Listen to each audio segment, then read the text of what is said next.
সুপ্রিয় দর্শক, একুশে টেলিভিশনের নিয়মিত আয়োজন ফ্যাক্ট চেকে আপনাদের সবাইকে স্বাগতম।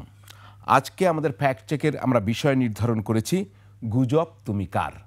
আমরা এখানকার গুজব, বাইরের গুজব সবই শুনবো। তার আগে আজকের এই অনুষ্ঠানে আমাদের অতিথিদের সঙ্গে আপনাদের পরিচয় করিয়ে দিতে চাই। আমার সঙ্গে রয়েছেন সিনিয়র সাংবাদিক আনিস আলমগীর। আনিস ভাই, আপনাকে স্বাগতম।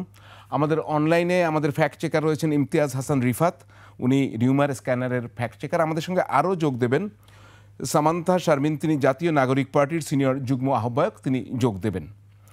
আমরা দর্শক শুরুতেই একটি জিনিস বলে রাখি, আজকে কিন্তু গত রাত থেকেই বা গত 48 ঘন্টায় প্রচুর গুজব হয়েছে। একটি গুজবের প্রতিবাদ জানিয়েছে আন্তঃবাহিনী জনসংযোগ পরিদপ্তর আইএসপিআর, এবং সেটি হচ্ছে ভারতীয় যে সংবাদ মাধ্যম ইন্ডিয়া টুডে, তারা বলছে বাংলাদেশে তারা সামরিক অভ্যুত্থানের আশঙ্কার কথা বলছে, জরুরি বৈঠকের কথা বলছে, আরও অনেক কিছু বলছে। সেই আলোচনায় যাওয়ার আগে আমরা একটু ভিডিওটা দেখে নিই এবং তাদের স্ক্রিনশটগুলো দেখি তারা কি বলতে চায়। Bangladesh is on the verge of a military coup. Sources indicate that Bangladesh army is going to be deposing Yunus. Bangladesh army likely to seize power across our borders. This is a country that remains, in fact, tense, with things moving very swiftly vis-a-vis the army's role in deposing Yunus. Talk to us about what's happening. Neha, we've been showing a lot of stories regarding what is developing inside Bangladesh when it comes to the army of Bangladesh. And here is a fresh input which India Today is breaking, that the army has held a very big meeting. This was an emergency meeting that was called amid all the political tensions we are seeing since August 2024. Imtiaz, আপনি তো শুনলেন India টুডের video ক্লিপটি, এর সঙ্গে টেক্সটও রয়েছে, আমরা দেখব নিউজের ফাঁকে ফাঁকে সেগুলো। কিন্তু আপনাকে বলতে চাই, তারা কিন্তু দুটো জিনিস খুব খুব জোরের সঙ্গে বলছেন, যে এখানে কু হচ্ছে, এখানে জরুরি বৈঠক হচ্ছে, এবং প্রফেসর ইউনুসকে টপেল করা হচ্ছে, এখান থেকে সরিয়ে দেওয়া হচ্ছে। আপনাদের ফ্যাক্ট চেকিংয়ে কি দেখা যাচ্ছে এগুলো? আমরা আইএসপিআর এর প্রতিবাদও পেয়েছি। জি, ধন্যবাদ আপনাকে। আসলে আপনাদের একুশে টিভিতে আমাকে আমন্ত্রণ জানানোর জন্য। পাশাপাশি ধন্যবাদ জানাচ্ছি আপনাদের সংশ্লিষ্ট এই প্রোগ্রামের যারা আছেন সবাইকে। যে বিষয়টা আসলে ইন্ডিয়া টুডে নামক পত্রিকা, ভারতীয় গণমাধ্যম, সেটা আসলে প্রচার করছে তারা এখানে একটা ব্যর্থ কু হয়েছে সেনাবাহিনীর। এর আগেও আমরা দেখেছি যে শুধু এই ইন্ডিয়া টুডে না, ইকোনমিক্স টাইমস, আজতক, এছাড়া দেখেছি এনডিটিভি, এরকম গুলো হলো যে বাংলাদেশের বিভিন্ন ইস্যু নিয়ে সবসময় আসলে গুজব প্রচার করে থাকছে। বা এখানে আমি সবচেয়ে বেশি যে বিষয়টা লক্ষ্য করার বিষয়টা হলো যে ইন্ডিয়া টুডেতে যিনি আসলে এই প্রতিবেদনগুলো করছেন তার নাম হলো শিবানী শর্মা। উনি আসলে এখন পর্যন্ত আমার দেখা, আমি রিসেন্ট বসেই আমাদের প্রোগ্রামের আগ দিয়ে দেখছিলাম যে ওনার আসলে যে প্রতিবেদনগুলো হয়েছে, 11 মার্চ একটা করেছেন, 10 মার্চ করেছেন, এরপর 17 মার্চ সম্ভবত একটা করেছেন। সেগুলোতে আসলে এরকম ইস্যুগুলোই নিয়ে, যে সেনাবাহিনী আসলে কু হয়ে যাচ্ছে, সেখানে আসলে জরুরি বৈঠক করা হচ্ছে, এবং একজন লেফটেন্যান্ট জেনারেল ফয়জুর রহমান, ওনার নামে মামলা হয়েছে, এরকম ইস্যুগুলোই আসলে প্রচার করেছেন, বা উনি আসলে সূত্র হিসেবে উল্লেখ করেছেন যে বাংলাদেশের একজন ইন্ডিয়া টুডের সূত্র জানিয়েছেন। তো এখানে আসলে স্ট্রংলি কোনো সূত্র বা কোনো সোর্স দেখাচ্ছেন না, যার পরিপ্রেক্ষিতে আমরা যদি বলি যে আমি যে উদাহরণগুলো দিলাম, কয়েকটা উদাহরণ, সেগুলো আসলে আমরা বাংলাদেশি যারা আছি তারা আসলে দেখেছি যে এরকম কোনো কিছু হচ্ছে না বা হয়নি। এবং বলা হচ্ছে যে আমাদের যে প্রধান উপদেষ্টা আছেন ইউনূস, ডক্টর মোহাম্মদ ইউনূস, ওনাকে আসলে সরিয়ে দেওয়া হচ্ছে। কিন্তু আমরা আজকেও দেখলাম যে উনি আসলে প্রধান উপদেষ্টা হিসেবেই সন্ধ্যার দিকে উনি আসলে জাতির উদ্দেশ্যে ভাষণ দিয়েছেন।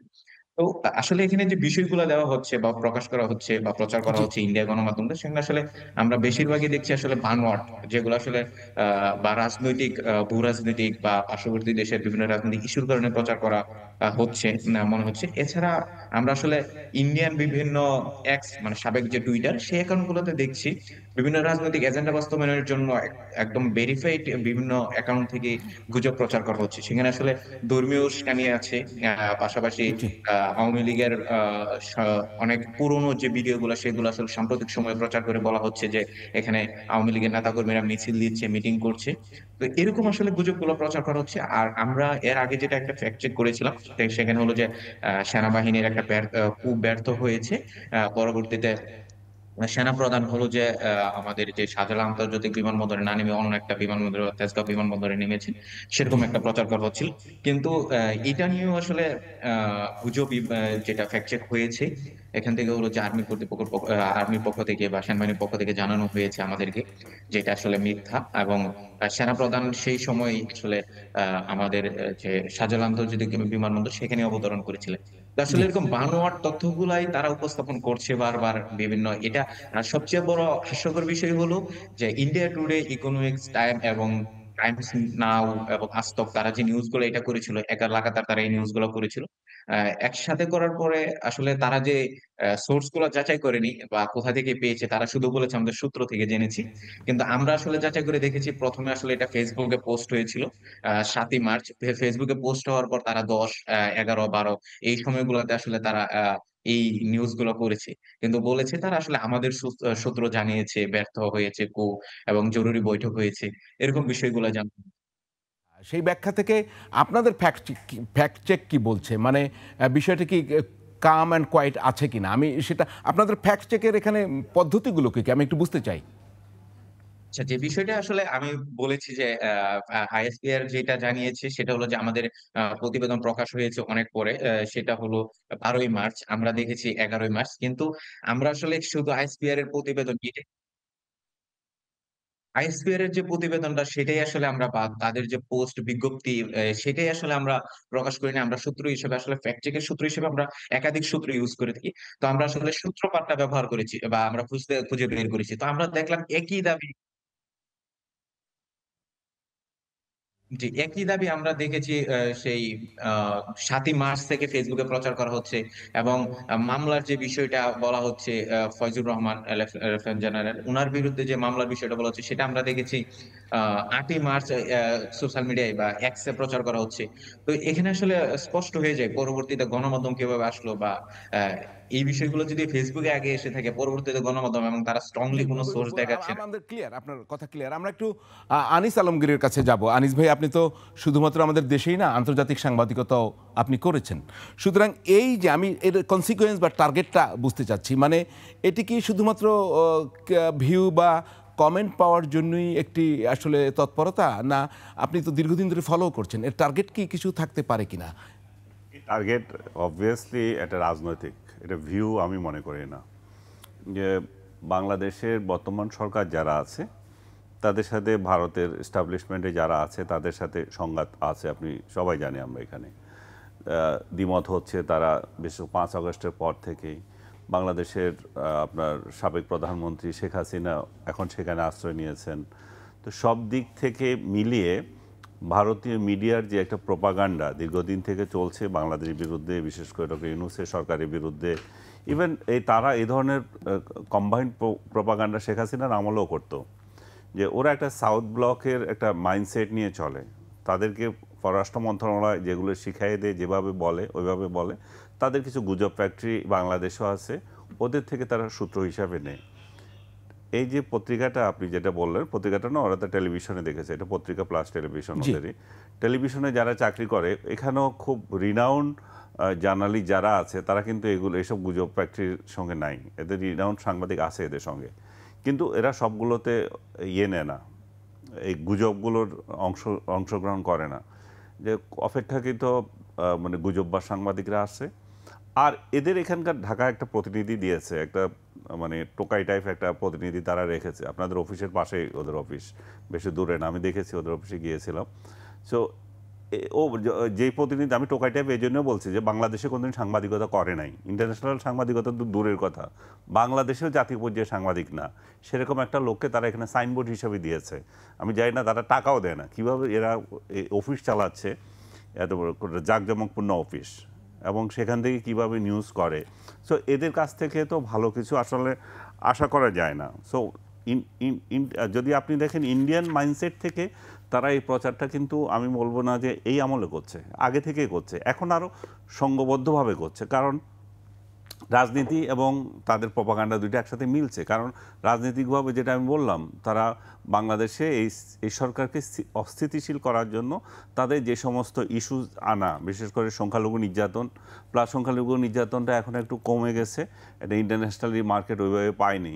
এখন তারা নতুন একটা ইস্যু নিয়েছে যে সেনাবাহিনীতে গণ্ডগোল হচ্ছে, কু হচ্ছে, এবং এটার সাথে যে শুধুমাত্র বাংলাদেশের এই সাংবাদিকগুলো এটা দিচ্ছে তা না, আমাদের আওয়ামী লীগের লোকজনও কিন্তু এটাতে খুব উৎসাহী। আপনি দেখবেন যে এই সেনা সদরে কিছু হলে বা বাংলাদেশ সেনাবাহিনীর মধ্যে কিছু হচ্ছে, এই গুজবগুলো বেশিরভাগ আওয়ামী লীগ সমর্থকরা ছড়ায়। আমি জানি না ওরা কোন ইয়েতে ছড়ায়, কোন স্বার্থে ছড়ায়। মানে ইউনূসের বিরুদ্ধে হলেই ছড়িয়ে দেবো, এটা তো কোনো মানে হয় না। এবং এটা ছড়িয়ে তাদের লাভ কি? যখন দাভোস গিয়েছিলেন ইউনূস সাহেব, তখনও কিন্তু এই ধরনের গুজবের রাতের মতো হয়েছিল, ইউনূস সাহেব আসবেন না, তিনি পদত্যাগ করেছেন, আবার উনি চায়না যাবেন। এখনো এটা কোন কোরিলেশন আছে নাকি, থাকতে পারে কিনা? আমি মনে করি যে গুজবের সঙ্গে আওয়ামী লীগের সমর্থকদের আছে। এবং গুজববাজ সবসময় থাকে, এটা যে আওয়ামী লীগের তা না। এমনি কিছু লোক আছে দেখবেন ফাউল স্ট্যাটাস দিচ্ছে, গুজব মার্কা, এগুলোকে আওয়ামী লীগ শেয়ার করে। আওয়ামী লীগের লোকজন তখন উৎসাহী হয়ে শেয়ার করে। আমি জানি না তারা কি জন্য শেয়ার করে। তারা কি মনে করে যে এই বর্তমান যে সেনা প্রশাসন আছে তাদেরকে ক্ষমতায় বসাবে, কিংবা তাদের নেত্রীকে যেভাবে তারা সহি সালামতে বিদেশে পাঠিয়ে দিয়েছিল আবার সহি সালামতে আনবে? এটা সম্পূর্ণ মূর্খতা ওদের, ওরা যদি এই চিন্তা করে থাকে। কারণ বর্তমান সেনাপ্রধানই তো এই ক্ষমতা প্রক্রিয়ার সঙ্গে জড়িত ছিল, হস্তান্তর প্রক্রিয়ার সাথে জড়িত ছিলেন। তাহলে যদি আওয়ামী লীগ যদি ক্ষমতায় আসে বা কখনো ক্ষমতায় আসার স্বপ্ন দেখে, নিঃসন্দেহে এই সেনাপ্রধানের বিরুদ্ধে তারা অ্যাকশানে যাবে। তো এই সেনাপ্রধান বা এখানে সেনাবাহিনীর এরা কেন এদেরকে আনবে? কারণ বাংলাদেশের যে রাজনৈতিক পরিস্থিতি, সেই পরিস্থিতিতে এখনও আওয়ামী লীগ একটা গন কেস। আওয়ামী লীগকে কেউ চিন্তা করছে না। যারা আওয়ামী লীগকে চিন্তা করবে এই সরকারের ব্যর্থতার ফলে, এই সরকার কতগুলো ব্যর্থতা তৈরি করছে এখন সেই প্রশ্ন আসতে পারে। কিন্তু এত তাড়াতাড়ি এমন পরিস্থিতি তৈরি হয়নি যে বাংলাদেশের মানুষ এখন শেখ হাসিনাকে চাচ্ছে। বাংলাদেশের মানুষ বর্তমান সরকারের নানা কর্মকাণ্ড নিয়ে বিরক্ত। বর্তমান সরকারের সহযোগী যে সমস্ত আছে, তাদের সমর্থক যারা আছে, যারা বিশেষ করে নতুন পার্টি যারা আছে, তাদের উপরও বিরক্ত, বিএনপির উপরও বিরক্ত। কিন্তু তার মানে এই নয় যে তারা আওয়ামী লীগকে চাচ্ছে। জি, সামান্তা, আপনাকে স্বাগত আবারও জানাচ্ছি ২১-এর এই ফ্যাক্ট চেক অনুষ্ঠানে। একটি প্রশ্ন করেছেন, একটি প্রশ্ন উঠেছে যে আনিস আলমগীর বলেছেন গুজব না, প্রোপাগান্ডা, নাম্বার 1। নাম্বার 2 হচ্ছে যে আপনার হাসনাত আবদুল্লাহ যে পোস্ট দিলেন সেনাবাহিনী সংক্রান্ত, তারপরে সার্জিস আলম একটা পোস্ট দিলেন এবং হান্নান মাসুদ বললেন যে দুজনের যে কেউ একজন মিথ্যে বলছে। এই ধরনের পোস্ট কি গুজববাজদের আবার উৎসাহিত করে কিনা, আপনার অবজারভেশন কি? না, এখানে প্রশ্নটা হচ্ছে যে একটা পুরো রাজনৈতিক বলয়কে আমরা কিভাবে দেখব। বিষয়টা হচ্ছে যে যখন আমাদের এখনও মনে হয় যে শেখ হাসিনা হচ্ছে সাবেক প্রধানমন্ত্রী, that is the basic problem. এবং বিভিন্ন মিডিয়ায় বারবার করে আমরা বলেছি যে এটা উনি সাবেক প্রধানমন্ত্রী না, she is a convicted felon, she is convicted by the people, will of the people. এবং পুরো দেশের মানুষ তাকে ভাগানোর জন্য, তাকে ছড়িয়ে ফেলার জন্য সেদিন গণভবনের রাস্তায় রওনা দিয়েছিল। তো এই বাস্তবতাগুলো ভুলে যাওয়া হচ্ছে, এই বাস্তবতাগুলোকে রিরাইট করার চেষ্টা করা হচ্ছে, এই বাস্তবতাগুলোকে ইতিহাসটাকে মুছে ফেলার চেষ্টা করা হচ্ছে, অ্যাজ ইফ গণ অভ্যুত্থান বলে কিছু হয় না এই দেশে। এবং এইটা আমরা বারবার করে মিডিয়াগুলোকে বলেছি, আমরা বারবার করে যারা কথা বলেন বিভিন্ন জায়গায়, আমরা বারবার করে বলেছি আপনাদের ওয়ার্ড চুজিংয়ের ব্যাপারে সাবধান হন। কেন বলেছি? কারণ আমরা জানি যে আপনাদের এই অসাবধানতা, এই ধরনের শব্দচয়নের অসাবধানতার মধ্যে দিয়েই আওয়ামী লীগ আবার পুনর্বাসনের প্রক্রিয়া শুরু হবে। এবং এখানে আওয়ামী লীগ পুনর্বাসন প্রক্রিয়া, এটা হচ্ছে একটা রাজনৈতিক উদ্যোগ। এটা একটা রাজনৈতিক উদ্যোগ আকারে পুরো দেশে ছড়িয়ে পড়েছে। বিভিন্ন পক্ষ বিভিন্ন জায়গা থেকে এই আওয়ামী লীগকে আবার প্রাসঙ্গিক করার চেষ্টা করা হচ্ছে। আমরা বলেছি আওয়ামী লীগ নিষিদ্ধ করার যে প্রক্রিয়া, সেটা আমরা বলেছি বিচার এবং অমুক তমুক অনেক কিছুর মাধ্যমে এটা আওয়ামী লীগ নিষিদ্ধ হবে। কিন্তু আমরা বলেছি এই মুহূর্তে সে অপ্রাসঙ্গিক, তাকে নিয়ে আলাপ করার কিছু নেই। কিন্তু তাকে নিয়ে আলাপ করানোর জন্য নানান পক্ষ যেভাবে তৎপর, এটার সাথে আপনি যেটা বললেন যে ইন্ডিয়ান মিডিয়ার যে জিনিসগুলো আমরা এখন পর্যন্ত দেখলাম, ইন্ডিয়ান মিডিয়া আসলে কি করে? পুরো ইন্ডিয়ান মিডিয়া, আপনার আরেকটা আছে এনডিটিভির রবিশ কুমার, তার সারা জীবনে ফাইট ছিল এটা। সে অনেক দিন ফাইট করেছেন যে এই ইন্ডিয়ান মিডিয়া যে গুজব কেন্দ্রিক তাদের সংবাদ। এটা তো এমন, কারণ ইন্ডিয়ান মিডিয়া বলতে আসলে কিছু নাই, এটা স্টেট ম্যানুফ্যাকচার্ড এবং এটা একটা পার্টি ম্যানুফ্যাকচার্ড একটা মিডিয়া হয়ে দাঁড়িয়েছে। এবং তারা এই জিনিসগুলো কোথা থেকে শিখেছে, এটার সাথে তো একদমই পুরোপুরি ইসরায়েলের যেই ট্যাকটিক্স সেটার সাথে এটা জড়িত। ইসরায়েল যেভাবে গুজব প্রচার করে ফিলিস্তিনের ব্যাপারে, ইন্ডিয়া সেভাবে গুজব প্রচার করে বাংলাদেশের ব্যাপারে, এবং তাদের যে সিমিলার যে কনোটেশন এটা তো অস্বীকার করার কোনো উপায় নেই। এবং এখানে পলিটিক্যালি দেখতে হবে যে বাংলাদেশকে আসলে ইন্ডিয়া কীভাবে দেখতে চায়। এটা প্রোপাগান্ডা বা গুজব কোনোটাই না, এটা হচ্ছে এটার বাংলাদেশের উপরে ইন্ডিয়ার আগ্রাসন। এবং আমাদের দেশে অনেকগুলো ইন্ডিয়ান মিডিয়া প্রচারিত হয়, এবং ইন্ডিয়ান মিডিয়ার ক্ষেত্রে তাদের কোনো ধরনের অ্যাকাউন্টেবিলিটি নাই কোনো পিপলের কাছে, তাদের নিজেদের পিপলের কাছে তাদের কোনো অ্যাকাউন্টেবিলিটি নেই, আমাদের কাছে তো আমাদেরকে তারা প্রজাই মনে করে। তো এই কারণে তারা এটা গুজব প্রোপাগান্ডায় শুধু সীমাবদ্ধ নয়, এটা হচ্ছে একটা পলিটিক্যাল আগ্রাসন, এটা একটা স্টেট ম্যানুফ্যাকচার্ড আগ্রাসন আকারে দেখতে হবে। তারা এই গুজবগুলো এই যে কথাগুলো বলছে এইটা তারা আসলে চায়। আওয়ামী লীগ থাকাতে এটা তারা করতে পারে নাই এই কারণে যে আওয়ামী লীগ তো তাদের সরকার, ইন্ডিয়ার সরকার হচ্ছে আওয়ামী লীগ, তাহলে তো তাদের কোনো প্রয়োজন ছিল না।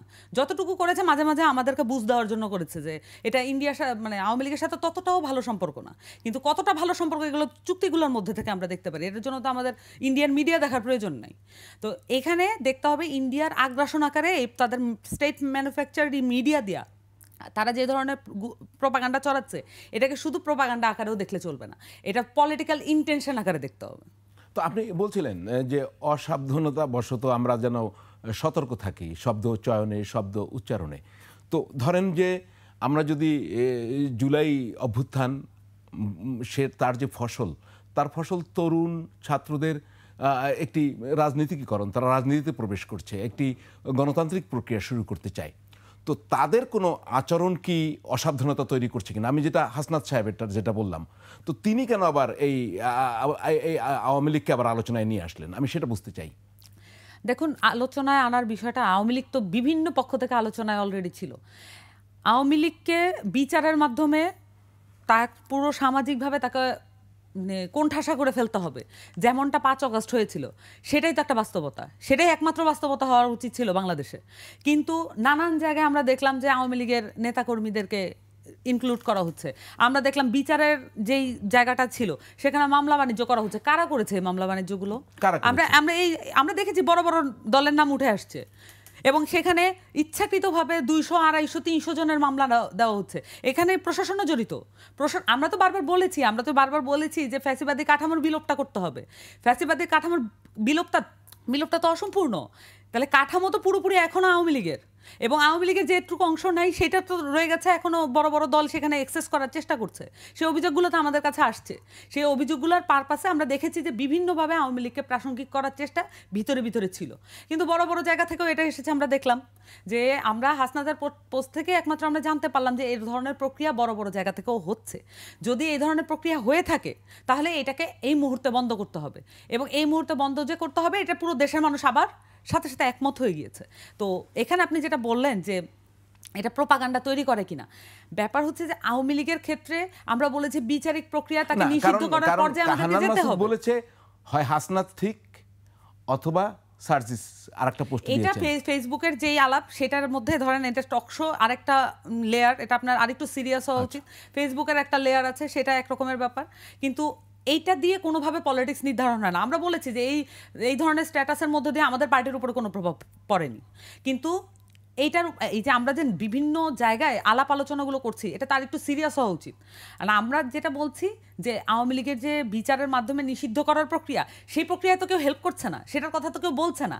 তাদের যে এটা 15 বছরে আওয়ামী লীগের যে হিস্ট্রি, সেইটা যে যাদের নেতাকর্মীরা এটার মধ্যে দিয়ে হ্যাম্পার্ড হয়েছে, যাদের নেতাকর্মীদের বিরুদ্ধে মামলা হয়েছে, যাদেরকে ইফতারের টেবিল থেকে তুলে নেওয়া হয়েছে, সেই নেতাকর্মীদের মামলাগুলো কি করা হচ্ছে এখন? যাদের বড় বড় দল আছে তাদের নেতাকর্মীদের মামলাগুলোকে এখন নিচ্ছে, তারা করছে এগুলোর ব্যাপারে তারা কি সিরিয়াস? তারা অ্যাট অল আওয়ামী লীগকে নিষিদ্ধ করা বা বিচারিক প্রক্রিয়া নিষিদ্ধ করার ব্যাপারে তারা একেবারেই সিরিয়াস না। তারা চায় যে এটা নির্বাহী আদেশে একটা কলমের খোঁচায় এটা নিষিদ্ধ হয়ে যাক, পরবর্তীতে এটা নিয়ে আমরা রাজনীতি করব। আনিস ভাই, আপনার সাথে 1 মিনিট শুনবো, তারপরে আমরা বিরতিতে যাব। শুনছিলাম তাবাসসুমের কথা, সামান্তা শারমিনের কথা, কিন্তু যে জিনিসটা আমি বুঝতে চাই যে আচরণগত সেই জায়গাটা, যে নতুন রাজনৈতিক দল গঠিত হয়েছে, তারা কি রাজনৈতিক দলগুলোর চরিত্রের বাইরে যেতে পেরেছে? আপনি যদি সংক্ষেপে বলতেন। এরপর আমি প্রয়োজনে একটি ভিডিও দেখাই না যে সার্জিস আলমের যদি সেই আমরা পঞ্চগড় সফরটা দেখি, যেটা নিয়ে তাসনিম জারার সাথে অলরেডি তার বিতর্ক শুরু হয়েছে। আমরা কি ভিডিওটা দেখাতে পারবো পঞ্চগড়ের? দেখি একটু।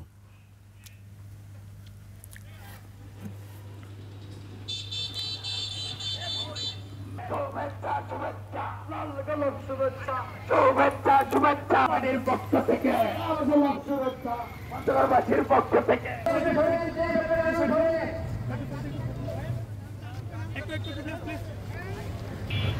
সরকারের পক্ষ থেকে শুভেচ্ছা, ধাক্কা মারার পক্ষ থেকে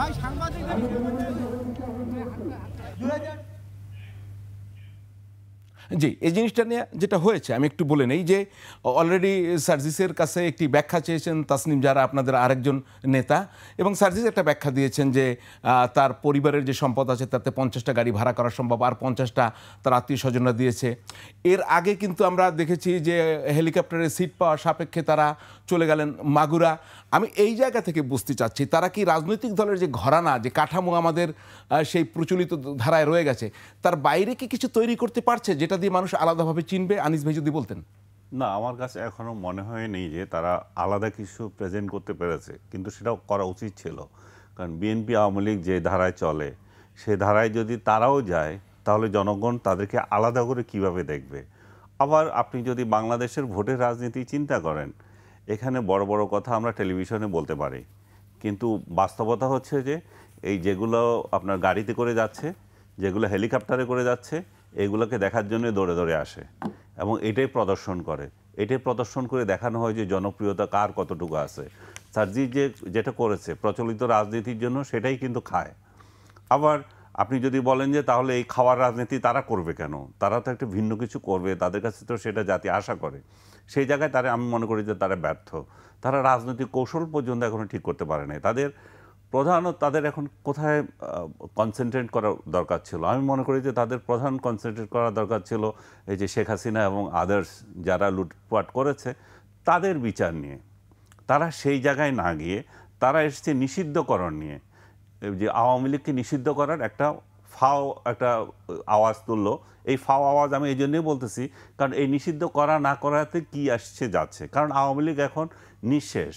আওয়ামী লীগ মনে করেন যে আপনি নিষিদ্ধ করলেন না, সামনে নির্বাচন দিলেন, আওয়ামী লীগের যেই আসনে আমি জানি না সামান্য কোথা থেকে ইলেকশন করবেন, সেই জায়গাতে যে প্রার্থীরা আওয়ামী লীগের যারা করতো 1, 2, 3, 4, 5, এরা কি আছে? এরা তো সব গায়েব হয়ে গেছে। আর গায়েব যদি না হয়, আমাদের এসআরও যেটা আছে, নির্বাচন কমিশনের যেই গাইডলাইন আছে, তারা যে কয়দিন পরে যে কনভিক্টেড হবে, সেই জায়গায় তো তাদের নির্বাচন করার এমনিতে সুযোগ নাই। তাহলে আওয়ামী লীগকে প্রাসঙ্গিক করে তুলতেছে আসলে ছাত্ররাই। কারণ আওয়ামী লীগ যেখানে কোনো আওয়াজ নাই, যেখানে তাদের সামনে আসার সুযোগ নাই, সেখানে ছাত্ররা তাদেরকে আবার জীবিত করছে। কারণ হয়তো তাদের রাজনীতি নাই, হয়তো তাদের রাজনীতি শেষ হয়ে গেছে এখানে। আমরা এই পয়েন্টটি ফিরে আসব, আমরা আপনার সঙ্গে শুনবো সামান্থা। তার আগে দর্শক আমরা একটি বিরতি নিচ্ছি ফ্যাক্ট চেকে, বিরতির পর আবার ফিরে আসব, সঙ্গেই থাকুন দর্শক। বিরতির পর আবার ফিরে এলাম ফ্যাক্ট চেক নিয়ে। আমরা কথা বলছিলাম সার্জিস আলমের যে পঞ্চগড় সফর, সেখানে যে গাড়ির বহর। আমি জানিয়ে রাখি আপনার এর একটি ব্যাখ্যা সার্জিস দিয়েছেন অলরেডি, এবং এই প্রশ্ন করেছিল ডক্টর তাসনিম জারা, যে তিনি বলেছেন তাসনিম জারা যে আমার কাছে তো কোনো টাকা নাই, এবং সার্জিস যেন একটা ব্যাখ্যা দেয়। সেটির আপনার অলরেডি সেটা সংবাদ মাধ্যমে এসছে, এবং একই সঙ্গে যে জিনিসটা তিনি একটি ব্যাখ্যা চেয়েছেন, তো সার্জিস ব্যাখ্যায় বলেছেন যে 100টা গাড়ি, তার ভিতরে 50টা তার ফ্যামিলির টাকাই ভাড়া করা সম্ভব, আর 50টা তার শুভাকাঙ্ক্ষীরা দিয়েছে। তো সামান্তা শারমিন, আপনি কি এই ব্যাখ্যায় সন্তুষ্ট কিনা? মানে নির্বাচন আপনাদের শুরু হয়েছে কিনা? উনি তো ভোটও চেয়েছেন কিন্তু অলরেডি, মানে তার এই প্রচারণা ডামাডোল প্রচলিত রাজনীতির বাইরে যাচ্ছে কি, আমরা কি দেখতে পাচ্ছি? আপনিই বলেন। না, মোটা দাগে তো প্রচলিত রাজনীতির বাইরে এটা যাচ্ছে না, এটা তো ঠিক। এখন বিষয়টা হচ্ছে যে যদি কেউ ব্যক্তিগত উদ্যোগে এটা সফল করে ফেলতে পারে, সেখানে খুব বেশি বাধা দেওয়ার খুব বেশি অবস্থা আছে কি না, সেটাও একটা প্রশ্নবিদ্ধ ব্যাপার। আবার এখানে এটার যে তাসনিম জারা আপু যে পোস্টার দিয়েছেন, এ সব কিছু মিলিয়ে যদি এটাকে কতভাবে দেখা যায়, একটা বিষয় হচ্ছে যে তাসনিম যারা তার যে একদম নেতৃত্ব পর্যায়ে মানে সহকর্মী তার সমালোচনা করছেন, এক রকমের সমালোচনা বলা যায় না আসলে, উনি একটা অবজারভেশন দিচ্ছেন। এটা কি প্রকাশ করে যে আমরা মোটামুটি আমাদের যে ইন্টারপার্টি ডেমোক্রেসি যেটা করার কথা ছিল সেটা আসলে মোটামুটি আছে। আবার এটা আপনি অন্যভাবেও দেখতে পারেন যে আচ্ছা পার্টির ভিতরে কি ভাঙন কিনা। আমি আপনাকে একদম নিশ্চিত করে বলতে পারি যে আমাদের পার্টির ভিতরে কোনো ধরনের এটার কোনো প্রভাব পড়বে না, কারণ এটা আমরা এই কিছু কিছু বিষয়ে আমাদের দ্বিমত হলেও আমরা যেটার বিষয়ে একমত যে আমাদেরকে তরুণদেরকে অবশ্যই গণপরিষদ নির্বাচনের মাধ্যমে পার্লামেন্টে নিতে হবে, এটার ব্যাপারে আমরা একমত। উনি নির্বাচনের কথা বলেছেন, নির্বাচন তো আমরাও বলছি নির্বাচন তো প্রয়োজন, আমরা তো একবারও বলি নাই যে নির্বাচন প্রয়োজন না। আমরা প্রক্রিয়াগুলোর কথা সবসময় জানতে চেয়েছি, প্রক্রিয়াগুলোর ব্যাপারে কার কি অবস্থান। তাহলে নির্বাচনের ব্যাপারে উনি ভোট চেয়েছেন, আমরা তো ভোট চাইবই। আমরা মানুষের কাছে বলবো না যে আমাদেরকে জয়যুক্ত করুন, আমরা একটা দল তো করেছি, মানে ভোট যদি না করি তাহলে দল করার তো কোনো প্রয়োজন ছিল না। কিন্তু এখানে আমাদের কাছে গুরুত্বপূর্ণ হচ্ছে এই ভোট চাওয়াচাওয়ি, এই দল কেন্দ্রিক এই নির্বাচনের ডামাডোল, এগুলোর চেয়ে গুরুত্বপূর্ণ আমাদের কাছে গণ অভ্যুত্থান এবং গণ অভ্যুত্থানের মধ্যে দিয়ে উঠে আসা পাবলিক অ্যাসপিরেশন রক্ষা। এখন পাবলিক অ্যাসপিরেশনগুলো কি আমরা বলেছি যে এখানে বাংলাদেশের আমূল রাষ্ট্রের সংস্কার করতে হবে, আমূল কাঠামো পরিবর্তন করতে হবে। এটা তো একদিনে সম্ভব না, আমরা তো কেউই বলি নাই কোনোদিন এটা একদিনে সম্ভব। কিন্তু এখন যে নির্বাচন, সেই নির্বাচনটা যদি গণপরিষদ না হয় আমরা কত দিকে আমরা পিছায় যাব দেখেন। প্রথমত এই নির্বাচনটা যদি গণপরিষদ না হয়, অলরেডি আমি 50% আমার গণ অভ্যুত্থান গণ। কারণ আমি এটা নিশ্চিত করে বলতে পারবো না যে আমার শহীদদের, এই যে 24-এর শহীদদের মর্যাদা, 24-এর আহতদের মর্যাদা, তাদের আত্মত্যাগ, এই বিষয়টা এই সংবিধানে কোনোভাবে এটাকে একনলেজ করা হবে, এটার কোনো আমার কাছে কোনো নজির নেই। অতীতে হয়েছে, ভবিষ্যতে হবে। কেন 90-এর গণ অভ্যুত্থানের যে অর্জন সেটা কি খেয়ে ফেলা হয় নাই? সেটা তো রাজনৈতিকভাবে খেয়ে ফেলা হয়েছে। তাহলে আমার সামনে তো কোনো ধরনের এমন কোনো নির্দেশনা নাই, আমার সামনে তো কোনো নিকট অতীত নাই যে অতীত আমি দেখেছি যে আমার দেশের রাজনৈতিক দলগুলো তাদের কথা রেখেছে। কথা হতেই পারে আমরা রাখবো কিনা, কিন্তু আমাদের যে ইন্টেনশন, আমাদের যেই প্রথম প্রায়োরিটি সেটা হচ্ছে আমাদের এই যে গণপরিষদ নির্বাচনের মাধ্যমে গণঅভ্যুত্থানকে সংরক্ষিত করা, সেই সাথে আমাদের শহীদদের মর্যাদা সংরক্ষিত করা, সেই সাথে আমাদের এই যে মূলনীতি থেকে শুরু করে পুরো সংবিধানের যে পুরো মূল কাঠামো, সেই কাঠামোটা আমি একটু শেষ করি। সেই কাঠামোটা হচ্ছে জনবিরোধী, গণবিরোধী এবং অভ্যুত্থান বিরোধী, পাবলিক অ্যাসপিরেশনের বিরোধী। সেইটাকে পাবলিক অ্যাসপিরেশনের মধ্যে নিয়ে আসতে হবে এবং সেটাকে জনমুখী করতে হবে এই সংবিধানকে। তাহলে এই সংবিধানের মূল যে কাঠামো সেটাকে পরিবর্তন করতে হবে, এই কারণে গণপরিষদটা প্রয়োজন। এখন গণপরিষদ, আমরা বলেছি যে গণপরিষদ নির্বাচন, এটা হয়তো এখন অনেকের কাছে অদ্ভুত লাগতে পারে, অনেক রাজনৈতিক দল মনে করতে পারে আমার এখানে স্বার্থটা কি। না, আপনাদের সেই দাবি নিয়ে তো আমরা সচেতন, কিন্তু আজকে যে জায়গাটা আমরা নিয়ে আসতেছি ফ্যাক্ট চেকে, সেটি হচ্ছে যে আপনাদের এই দাবি, আপনাদের আত্মত্যাগ, আপনাদের জুলাই অভ্যুত্থানের নেতৃত্ব, সেই জায়গাটা তো মানুষ সম্মান করে, সেই জায়গা থেকেই তো আপনাদের প্রতি মানুষের সমর্থন। কিন্তু আমরা যদি এবার দেখি যে আপনাদের নেতৃত্ব, আমি আপনার ব্যাপারে বলছি না, কিন্তু যারা সামনে রয়েছে তাদের যে কাজ, আমরা যদি ঢাকা ওয়াসার একটি ভিডিও দেখতে পারি, সেখানে কি ঘটেছে আমরা একটু দেখে নেই তো, তাহলে বুঝবো যে আসার জায়গাটা কিভাবে মানুষ রাখবে। ছাড়াই 150 জনকে রাতারাতি বিভিন্ন জোনে চাকরি দিয়েছে ঢাকা ওয়াসা।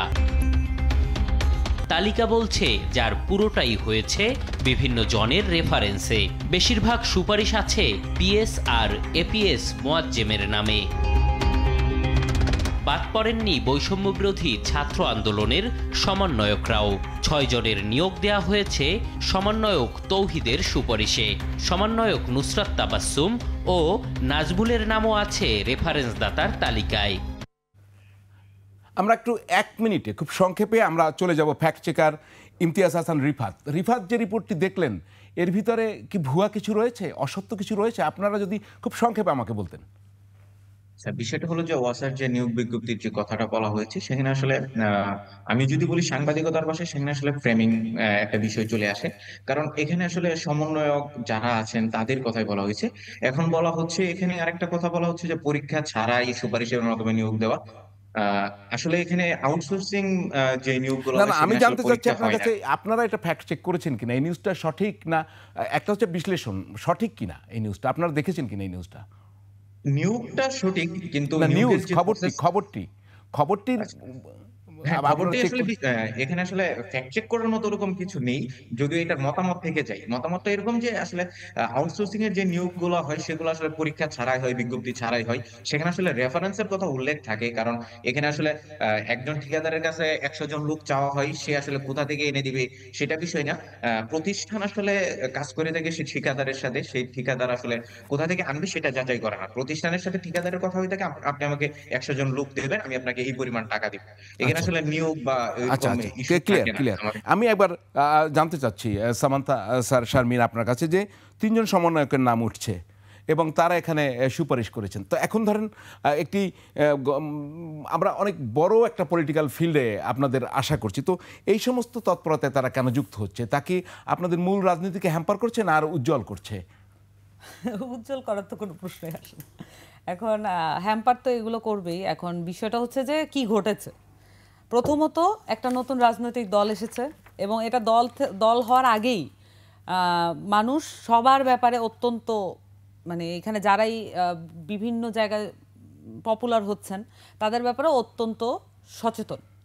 আমি বিভিন্ন জায়গায় বলেছি মানুষ যে সচেতন এটা দিয়ে মিন করে যে আর কোনো দল কখনো ফ্যাসিবাদী হয়ে উঠবে না, সেটার ব্যাপারে তারা প্রস্তুতি নিচ্ছে এবং সবসময় এটা চেক অ্যান্ড ব্যালেন্সের মধ্যে, অ্যাকাউন্টেবিলিটির মধ্যে তারা রাখবে।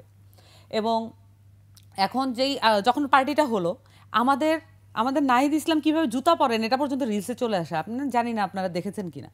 প্রত্যেকটা বিষয় খুঁটিয়ে খুঁটিয়ে আমাদেরকে লক্ষ্য করা হচ্ছে।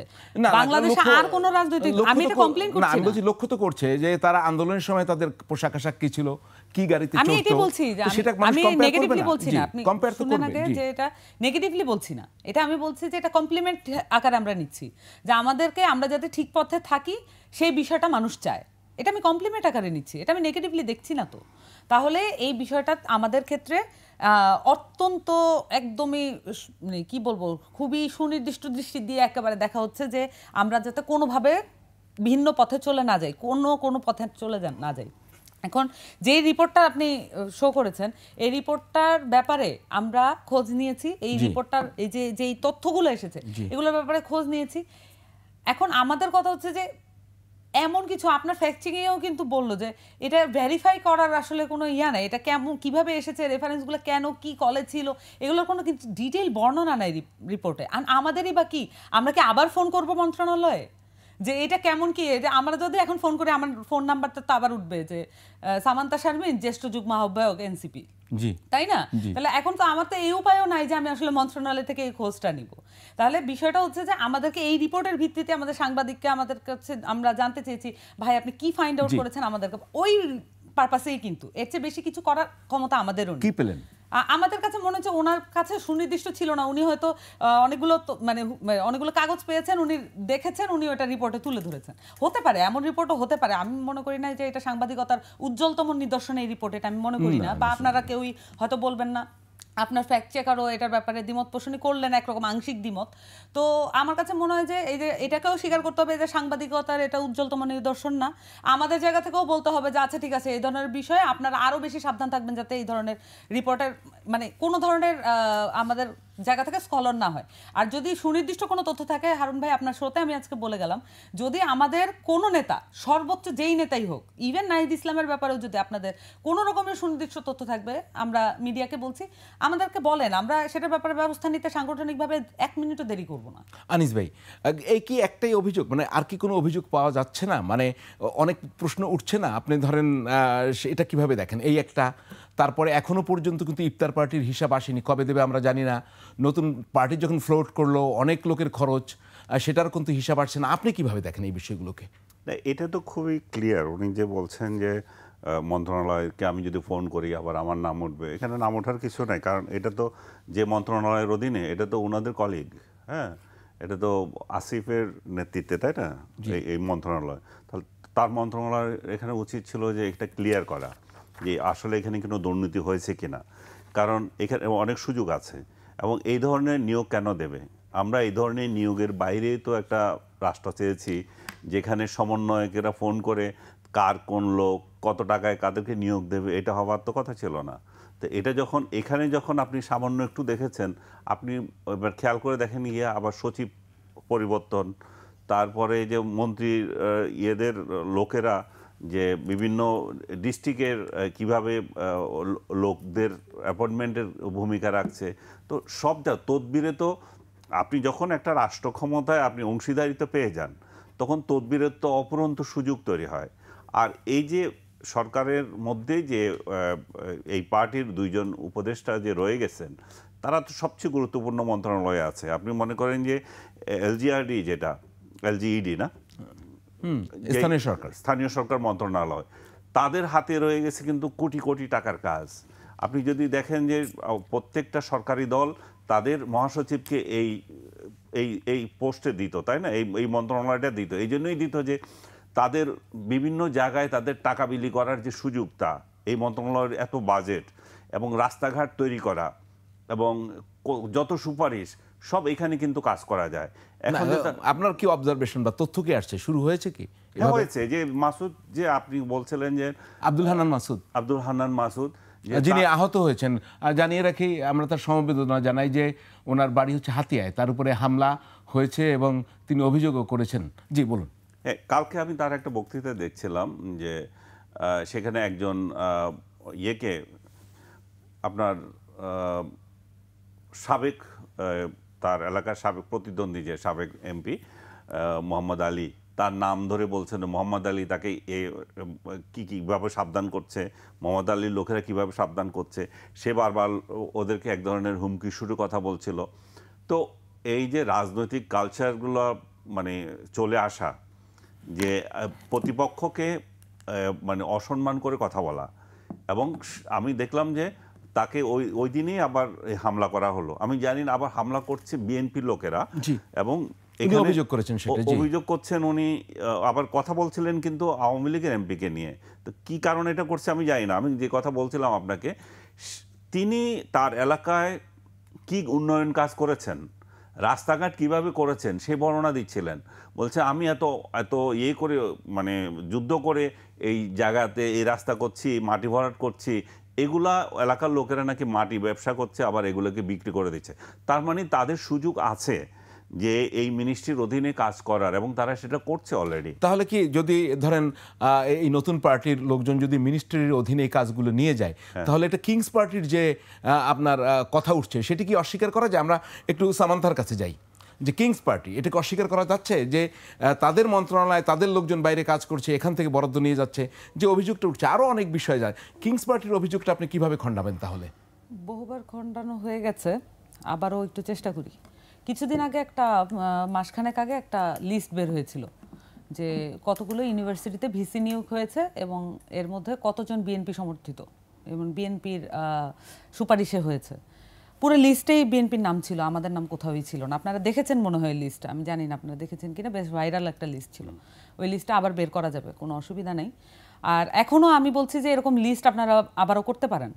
আমি আসলে চ্যালেঞ্জ বা এই ধরনের মানে রেটরিক বা এই ধরনের চটকদারি শব্দে বিশ্বাসী না, তবে আমি আহ্বান জানাবো মিডিয়াকে যে আপনারা যদি মনে করেন যে আসলেই আপনারা সত্যটা উদ্ঘাটন করতে চান এবং মানুষের সামনে তুলে ধরতে চান, এখানে কতজন মন্ত্রী, কতজন সচিব, কতজন আওয়ামী লীগের আছে, কতজন বিএনপির আছে, আর কতজন যদি আমাদের থেকে থাকে, আমাদের পার্টি তো হলো 1 মাসও হয় নাই। সো পার্টির এনসিপির কোন পদত্যাগ করে পার্টির চিফ হয়েছে, উনি সরকারে ছিলেন তো না, উনি তো পদত্যাগ করেছেন, ওটা তো ওপেন পদত্যাগ। আর হচ্ছে পার্টি থেকে গিয়ে সরকারে বসা। আমরা নাহিদ ইসলাম যখন সরকারে গিয়েছেন উনি অভ্যুত্থানের নেতা হিসেবে গিয়েছেন, উনি কোনো পার্টির নেতা হিসেবে যান নাই, এটা আমাদের মনে রাখা দরকার।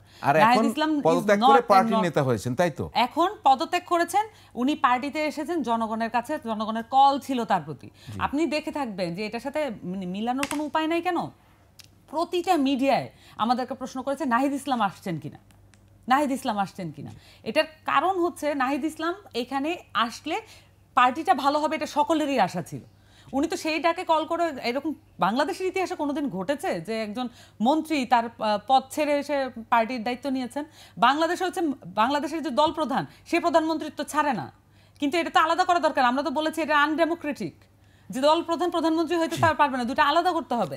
এখন আসেন আমাকে বলা হয়েছে যে পলিটিক্যাল পার্টির, না এটা শুনতে হবে যে পলিটিক্যাল পার্টির উপদেষ্টা হচ্ছে নাকি আসিফ মাহমুদ সজীব। উনি তো উপদেষ্টা, আমি তো বললামই, এই কারণে আমি তাকে ফোন করতে পারি না। আমি কেন আসিফ মাহমুদ সজীব ভুঁইয়া আমার ছোট ভাই, কিন্তু আমি তাকে ফোন করতে পারছি না কেন? কারণ হি ইজ এ মিনিস্টার নাও, আমি তো তাকে ইয়ে করতে পারবো না। এমনি আপনাদের তাহলে এখন আর যোগাযোগ হচ্ছে না? আমরা কোনো ধরনের এইসবের বিষয় যেগুলো আমাদের ফর্মাল, একদমই ফর্মাল যেসব বিষয় যেগুলো হচ্ছে পলিটিক্যাল বিষয়, এইসব বিষয়ে তো আমরা যোগাযোগ করতে পারি না তাদের সাথে। আমরা সেই জায়গাটা বুঝি, আমরা সেটা মেনটেন করি। এই কারণে আমি বললাম যে আমি তো তদন্ত সাপেক্ষেও আমি তো ফোন করতে পারছি না, কারণ আমার নামটা তো উঠবে। আচ্ছা, এখন আসেন, আমরা একটা বিরতি নিয়ে, এটা একেবারে পলিটিক্যাল কলিগ হিসেবে এটাকে নেওয়া যাবে না। এটা political colleague, he is not my political colleague, he is a adviser now. So তাকে ওই জায়গাটাই আমরা দিচ্ছি। আমাদের সাথে পার্টির যে অ্যাফিলিয়েশন সেখানে উনি ইন্টারফেয়ার করবেন না, আমরাও তার অ্যাডভাইজারি কাউন্সিলে ইন্টারফেয়ার করব না। আমি ক্লিয়ার আমার কাছে। দর্শক, এই ফ্যাক্ট চেকে আরো একটি বিরতি নিচ্ছি, বিরতির পর ফিরে আসবো অল্পক্ষণ পরেই, সঙ্গেই থাকুন। দর্শক, বিরতির পর আবার ফিরে এলাম ফ্যাক্ট চেক নিয়ে। আমাদের সঙ্গে থাকার জন্য ধন্যবাদ। আমি শুরুতেই দু একটা শর্ট দেখাবো, স্ক্রিনশট। যিনি জুলকারনাইন শায়ের, আপনারা জানেন আল জাজিরার সাংবাদিক, তার একটি পোস্ট যদি দেখানো যায়, আমি ফাঁকে এটা দেখিয়ে ফেলবেন। সেটি হচ্ছে যে উনি বলছিলেন যে এই যে আমি একটু আগে আনিস ভাই আপনি বলছিলেন যে একটা স্থানীয় সরকার দিয়ে প্রভাব বিস্তার করা যায়, সেখানে দেখা যাচ্ছে ঢাকার ওয়ার্ডগুলোতে এই বৈষম্য বিরোধী ছাত্র আন্দোলন, আমার কাছে আছে এগুলো, আমি দেখাচ্ছি, তারা মানুষকে সহযোগিতা বা বিভিন্ন ত্রাণ এগুলো দেওয়ার জন্য আহ্বান করছে এবং সিটি কর্পোরেশনের মাধ্যমে দেবে। তো একটি দল বা একটি গ্রুপ তো সেটা দিতে পারে না আমার বিবেচনায়, সেটি যদি আমি জানি না এটি কতদূর তথ্যভিত্তিক। আরেকটি পোস্ট উনি দিয়েছেন যে এই বৈষম্য বিরোধী বা এই যারা ছিলেন তাদেরই একটি পার্টির সোনারগাঁ হোটেলের তার খরচ দিয়েছে পিঙ্ক সিটি। উনি সেখানে রসিদ সবই এখানে তুলে ধরেছে, আমার কাছে সেগুলো রয়েছে। আরেকটি অভিযোগ, মানে অভিযোগগুলো কেন ওঠে আমি সেই জায়গাটি দেখতে চাই, যে পার্টির যখন ফ্লোট হলো সেখানে খরচ, আবার ওই যে আপনার ইফতারি হলো 5 স্টার হোটেলে, সেখানে কেউ বলে 1.5 কোটি, কেউ বলে 2 কোটি টাকা খরচ, আমি জানি না কত খরচ হয়েছে। তো সার্জিস আলমের এই যে বলল যে তার 3 লাখ টাকা তার পরিবারই দিতে পারে, এই প্রশ্নগুলোর ফয়সালা হয় না। এবং নাহিদ ইসলাম বলছেন যে এই লোকগুলো যারা ডোনেট করে ধনী ধনী, তারা তাদেরকে অর্থ দেয়, তাদের নাম প্রকাশ করা যাবে না। প্রশ্ন তুলেছেন তারেক রহমান হচ্ছে আম জনতার দলের নেতা। তিনি বলেছেন যে যদি প্রশ্ন তোলা না যায় তাহলে কি কোনো পাপ আছে? আমরা একটু ভিডিওটা দেখি, যদি প্রকাশ করা না যায় তাহলে সমস্যাটা কোথায়, কেন প্রকাশ করা যাবে না? সেই ভিডিওটা দেখলেই আমরা বুঝবো যে অভিযোগটা সত্য মিথ্যা আমি জানি না, এটা ভাইরাল এখন। এরা হলো নিয়োগ বাণিজ্য লুটপাটে জড়ায় পড়ছে, ক্ষমতার স্বাদ পেয়েও ওই সেন্টার রাইট যারা আছে ওরা হলো এটাকে মিসইউজ করেনি, আর এরা মিসইউজ করে এরা রাজনৈতিকভাবে শক্তিশালী হওয়ার চেষ্টা করেছে। অর্থ দিয়ে বসুন্ধরার টাকা নিল, বসুন্ধরার টাকা যদি নেন তাহলে আপনাকে তো পাপ করতেই হবে। সিটি গ্রুপের টাকা নেবেন, সিটি গ্রুপ আপনাকে ছেড়ে দেবে নাকি? বলেন মেঘনা গ্রুপের টাকা নিলে মেঘনা গ্রুপকে ছেড়ে দেবে? ওদের উদ্দেশ্য নাই। তো এই প্রশ্নটি খুব, জি আমি কার কাছ থেকে অর্থ নিচ্ছি সেটা যদি গোপন করি তাদের নিরাপত্তার স্বার্থে, কিন্তু যাদের কাছ থেকে অর্থ নিচ্ছি তারা যদি ধরেন কোনোভাবে, কাদের কাছ থেকে নিয়েছি আমি জানি না, কোনোভাবে কালো টাকার মালিক হন, কোনোভাবে অবৈধ অর্থ থাকে, তাহলে তাদের তো সুবিধা দিতে হবে, তাদের তো এক ধরনের প্রোটেকশন দিতে হবে। সেই প্রশ্নটি এখন উঠছে, তাহলে কি নামগুলো তারা প্রকাশ করছে না কেন? এই যে আমরা যে সংস্কারের গল্প বলি, যে এই পার্টি তো সংস্কারের কথাই বলছে না, সবাই বলতে চায় সংস্কার। তো এইগুলো কে দেখবে? যে আপনি একটা রাজনৈতিক দল হয়ে অন্য কার থেকে টাকা নিচ্ছেন, পৃথিবীর কোন দেশে আছে যে নাম প্রকাশ করবে না?